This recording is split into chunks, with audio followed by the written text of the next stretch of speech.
ప్రస్తుతం వెంకట్ దగ్గరికి వెళ్దాం. వెంకట్, ఈ రోజు ఏదైతే అన్యమత్య ప్రచారాలకు సంబంధించిన ఎప్పుడైతే నిషేధం విధించారో అదేవిధంగా ఈరోజు తిరుమల తిరుపతి దేవస్థానానికి సంబంధించి అన్యమత ఎవరైతే అధికారులు ఉన్నారో వారిని తొలగించినట్టుగా బిఆర్ నాయుడు గారు టీటీడీ చైర్మన్ ఎవరైతే ఉన్నారో ప్రకటించారు. ఈ విషయంపై మీ దగ్గర ఉన్న గ్రౌండ్ రిపోర్ట్ ఏంటి, సమాచారం ఏంటి?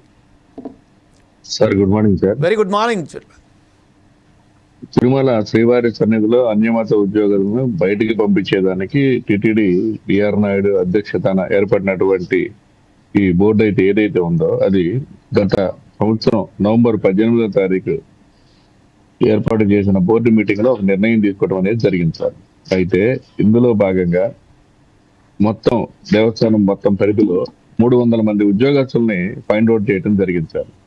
ఈ 300 మంది మొదటి దశగా 18 మంది ఎక్కడైతే ఈ యొక్క విభాగాలు ప్రధాన విభాగాల్లో ఉన్నటువంటి ఎడ్యుకేషన్ విభాగం, డిఈ ఎలక్ట్రికల్ విభాగం, ఇలా కీలక పోస్టులు ఏవైతే ఉన్నాయో వాళ్ళలో 18 మందిని ఫైండ్ అవుట్ చేసి నిన్న ఇతర విభాగాలకి బదిలీ చేసే కార్యక్రమం అయితే చేశారు సార్. అయితే ఇందులో భాగంగా టిటిడి బోర్డు ఈ ఎడ్యుకేషన్ విభాగంలో ఉన్నటువంటి కొంతమంది ఎంప్లాయీస్ అంటే ప్రిన్సిపల్, లెక్చరర్లు, అలాగే అనేక సంస్థల్లో ఉన్నటువంటి విభాగాలు టీటీడీ ఆలయంలో ఉన్నటువంటి ఉద్యోగస్తులను కూడా బయటికి పంపించే చేయాలి అని చెప్పి అనేసి వీళ్ళు ఏం చేస్తున్నారంటే దేవస్థానంలో ఉంటూనే ఈ చర్చిలకు వెళ్ళటం అలా చేయటం జరుగుతుందని చెప్పి అనేసి వీళ్ళని ఫైండ్ అవుట్ చేసి బిఆర్ నాయుడు గారు సీరియస్ గా స్పందించి ఇతర విభాగాలకి పంపించే విధంగా ఒక నిర్ణయం తీసుకోవడం జరిగింది సార్. ఇప్పుడు ప్రస్తుతం ఏదైతే ఉన్నదో వెంకట్, మీరు ఒక విషయం చెప్పండి. ప్రస్తుతం ఏదైతే 300 మందిని వాళ్ళు ఒకసారిగా మనము గుర్తించారని చెప్తున్నారు, అంటే టోటల్గా మనకు తిరుపతి దేవస్థానానికి సంబంధించిన ఉద్యోగులు ఎంతమంది ఉన్నారు, ఉద్యోగస్తులు? ఇది కేవలం అక్కడ తిరుపతి దేవస్థానికే వర్తిస్తుందా, లేకపోతే తిరుపతి దేవస్థానానికి సంబంధించిన అనేక, అంటే ఇప్పుడు ప్రస్తుతం మొత్తం రాష్ట్ర వ్యాప్తంగా కాకుండా దేశవ్యాప్తంగా కూడా ఆ సంస్థలకు సంబంధించిన విద్యా సంస్థలు కానీ ఇంకా ఇతరత్ర ఎడ్యుకేషన్ కానీ హెల్త్ కానీ ఈ సంస్థలు ఉన్నాయి, దీనిలో కూడా వాళ్ళు సెగ్రిగేట్ చేసే అవకాశం ఉన్నా, వాళ్ళని కూడా తొలగించే అవకాశం ఉన్నా? సార్, ఇందులో తిరుపతి కొండ మీద అన్యమత ప్రచారం జరగకూడదని చెప్పినట్టు బోర్డు ఒక నిర్ణయం తీసుకుంది సార్.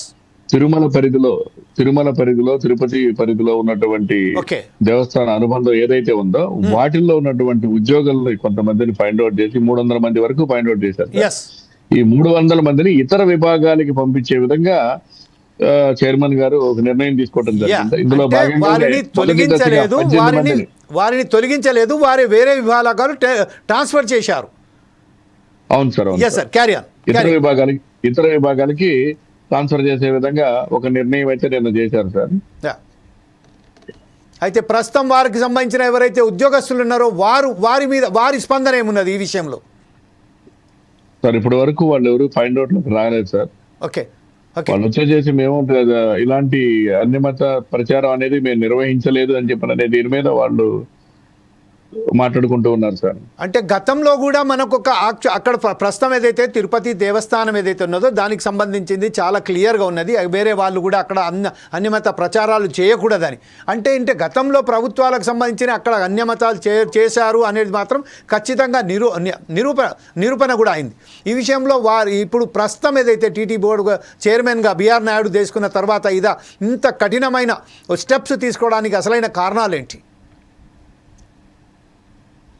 సార్, వీళ్ళు మన హిందూ మతాన్ని పూర్తిగా నమ్మకపోవటం అనేది ఒకటి, తర్వాత మన హిందూ మతంలో ఉద్యోగాలు చేస్తూ ఈ క్రిస్టియానిటీని తిరుమల కొండపై ప్రచారం నిర్వహించటం, వాళ్ళ మతాన్ని ఎక్కువగా ఈ యొక్క హిందూ మతం నుంచి ఉన్న భక్తులను ఎవరైతే ఉన్నారో వాళ్ళ మతం వైపు మళ్లించడం అనేది ఒక కార్యక్రమం జరుగుతుందని చెప్పి గతంలో కూడా చాలా సందర్భాల్లో కూడా ఇది బయటపడింది సార్.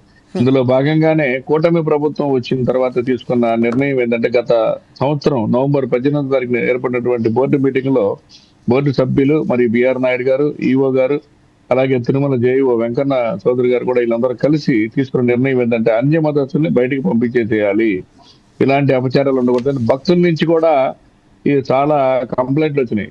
ఫలానా చోట బైబిల్ ఉంది, ఫలానా చోట సులువు గుర్తుంది అని చెప్పని రకరకాల ఆరోపణలు రావడంతో ఈ యొక్క నిర్ణయం బలమైన నిర్ణయం తీసుకోవడం జరిగింది సార్.